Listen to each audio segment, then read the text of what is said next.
আসসালামু আলাইকুম। আশা করি সবাই ভালো আছেন। এই গরমের মধ্যে যে আমাদের টেম্পারেচার, আমাদের এই ঘরটা দেখেন, আমাদের যে ওয়ার্কশপটা এখানে যেখানে কাজ করি আমরা, এখানে এই ইনকিউবেটরটা আজকে ডেলিভারি হবে। এখন দেখেন টেম্পারেচার কত আছে। আমার কিন্তু সেভ আছে 37.7। ভিতরে কিন্তু লাইট জ্বলতেছে না। টেম্পারেচারে এখানে বর্তমান টেম্পারেচার দেখাচ্ছে 38.1। এখানে কিন্তু দরজা খোলা, তারপরেও অর্থাৎ আমাদের এই পরিবেশটা দেখেন, উপরে দেখেন টিন। তো সরাসরি এখানে সূর্যের তাপ পড়তেছে, এই জন্য গরমটা বেশি। আপনি চেষ্টা করবেন একটু ঠান্ডাযুক্ত স্থানে রাখা, ঠিক আছে? তাহলে এই সমস্যাটা হবে না। এখন কিন্তু ওভার টেম্পারেচার, ভিতরে একজাস্ট ফ্যান চলতেছে, আওয়াজ পাচ্ছেন হয়তো, একজাস্ট ফ্যানটা চলতেছে, ঠিক আছে? তা আপনারা যখন এই দেখবেন যে আপনার ঘরে অনেকেই করে মুরগির ঘরে কিংবা ছাপড়া ঘরের মধ্যে এই ইনকিউবেটর রাখেন, সেক্ষেত্রে শীতের সময় বিদ্যুৎ বিল বেশি আসবে এবং গরমের সময় অতিরিক্ত তাপ হবে, ঠিক আছে? এই জিনিসটা একটু খেয়াল করবেন, ঠান্ডাযুক্ত স্থানে রাখার চেষ্টা করবেন।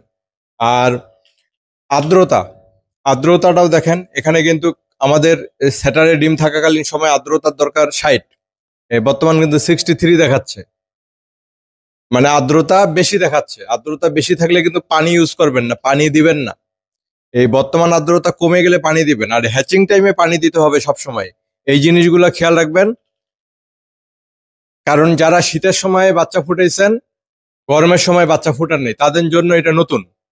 এই বিষয়টা নতুন, গরমটা নতুন। আবার যারা গরমের সময় বাচ্চা ফোটানো শুরু করে, শীতের সময় যখন আসে তখন তাদের কাছে এটা নতুন মনে হয়। কারণ শীতের সময় আর্দ্রতা কম থাকে, অনেক কম থাকে, যা 30-এর নিচে থাকে।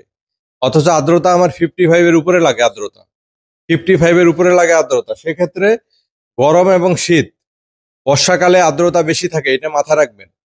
আর সবচেয়ে গুরুত্বপূর্ণ বিষয় হচ্ছে আপনি ডিসপ্লেতে দেখবেন আপনার আর্দ্রতা কতটুক দরকার, কতটুক আছে, ওই অনুসারে আপনি পদক্ষেপ নেবেন। তাহলে আর আপনি কোনো সমস্যা ফেস করবেন না। আর এরা ধরেন আপনি শীতের সময় বাচ্চা ফুটেছেন, গরমের সময় বাচ্চা ফুটার নাই। শীতের সময় সবসময় পানি দিয়ে রাখছেন, আপনি গরমের সময় সবসময় পানি দিয়ে রাখেন। এটা ভুল ধারণা। আপনি দেখবেন আপনার ডিসপ্লেতে আর্দ্রতা কতটুকু আছে। যদি কম থাকে পানি দিবেন, যদি বেশি থাকে পানি দিবেন না।